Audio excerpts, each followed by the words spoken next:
بسم اللہ الرحمن الرحیم نحمدہ و نصلی علی رسولہ الکریم اما بعد السلام علیکم۔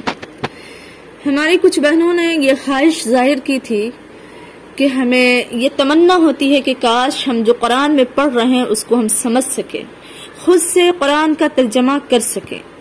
لہٰذا ناظرین کرام، جو لوگ بھی خواہش مند ہیں کہ قرآن کا ترجمہ سیکھ سکیں، خود سے بھی ترجمہ کر سکیں، نمازوں میں کیا پڑھا جا رہا ہے وہ آپ کو سمجھ میں آ جائے، جب وہ قرآن پڑھنے بیٹھیں تو انہیں سمجھ میں آ جائے کہ اللہ ہم سے کیا کہنا چاہ رہا ہے، ایسے تمام خواہش مند حضرات سے میری گزارش ہے کہ وہ میرے ساتھ روزانہ 2 سے 3 منٹ اپنا قیمتی وقت دیں اور ہمارے ساتھ جڑیں۔ ہماری کوشش ہوگی کہ آپ کو آسان سے آسان زبان میں ایسا سمجھایا جائے کہ جو 5 سال کے بچے کو بھی سمجھ میں آ جائے اور 65 سال کے بوڑھے شخص کو بھی سمجھ میں آ جائے۔ اور یاد رکھیے کہ علم سیکھنے کی کوئی عمر متعین نہیں ہوتی ہے۔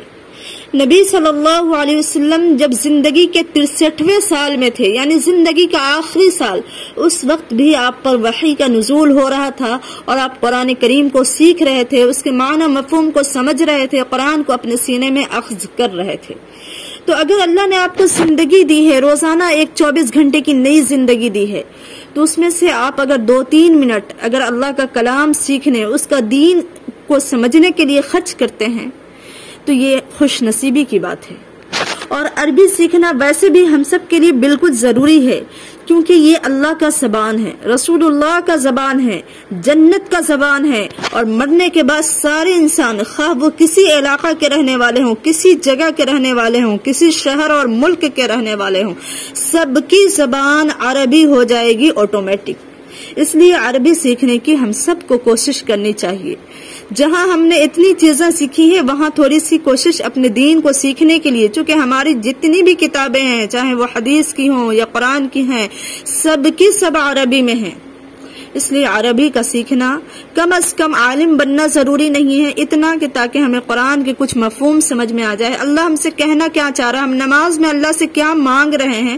جس چیز کا ہمیں پتہ ہی نہیں ہوگا تو پھر اس میں اثر کیسا ہوگا؟ اثر تب ہوتا ہے جب ہمیں بات کا وزن بھی پتہ ہو، اس کا معنی بھی معلوم ہو۔ اس لیے یہ تمام کی زبان ہے، اللہ کی، اللہ کے رسول کی، جنتیوں کی، مرنے کے بعد ہر شخص کی زبان عربی ہوگی۔ اس لیے اس کو سیکھنے کی ہمیں کوشش کرنی چاہیے۔ اور میں آپ سے یقیناً یہ وعدہ تو نہیں کر رہی ہوں، لیکن یہ میری کوشش ہوگی کہ جو کچھ قرآن میں الفاظ ہے اس کا 10% آپ کو میں پہلے مہینے میں ہی سکھا دوں، یعنی اتنا آسان زبان میں روزانہ تھوڑے تھوڑے قرآن کے الفاظ نکال کر آپ کے سامنے پیش کرتی رہوں گی، اور آسانی سے قرآن میں جو لفظ آئے ہیں وہی لفظ بار بار آئے ہیں، کئی جگہ آئے ہیں، تو 10% پہ یقیناً آپ کا کمانڈ حاصل ہو جائے گا 1 مہینے میں۔ اس اعتبار سے آپ 1 سال میں عالم تو نہیں بن سکتے ہیں، لیکن قرآن کے معنی اور مفہوم کو سمجھ سکتے ہیں، نماز میں آپ کیا پڑھ رہے ہیں سمجھ سکتے ہیں، امام صاحب آگے کیا پڑھا رہے ہیں وہ پیچھے آپ اس کا ترجمہ کر سکتے ہیں۔ اتنے پہ آپ کو دسترس حاصل ہو جائے گا، یعنی عربی اردو ٹرانسلیشن پہ آپ کو مہارت حاصل ہو جائے گی۔ باقی تمام چیزوں کا میں یہاں پہ ذکر نہیں کر رہی ہوں، اور اس پہ ابھی ہماری کوشش بھی نہیں ہوگی، جو مقصد ہے ہم اسی کو فوکس کریں گے۔ تو اس کی ہماری کوشش ہوگی۔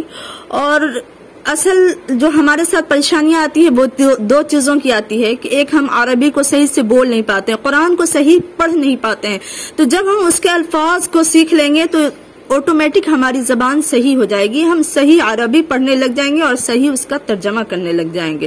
تو اس لحاظ سے بھی ہمارا قرآن کا پڑھنا چونکہ صحیح فرض ہے، اگر کوئی صحیح نہیں پڑھتا ہے تو اس پہ قرآن بددعا کرتا ہے۔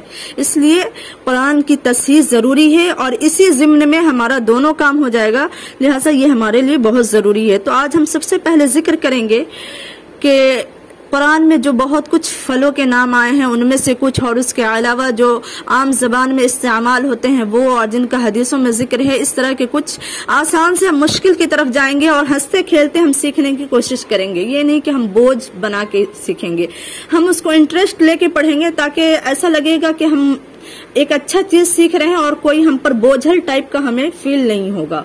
تو چلیے شروع کرتے ہیں۔ فواکہ، فواکہ معنی کیا ہوتا ہے؟ میوہ، فروٹ۔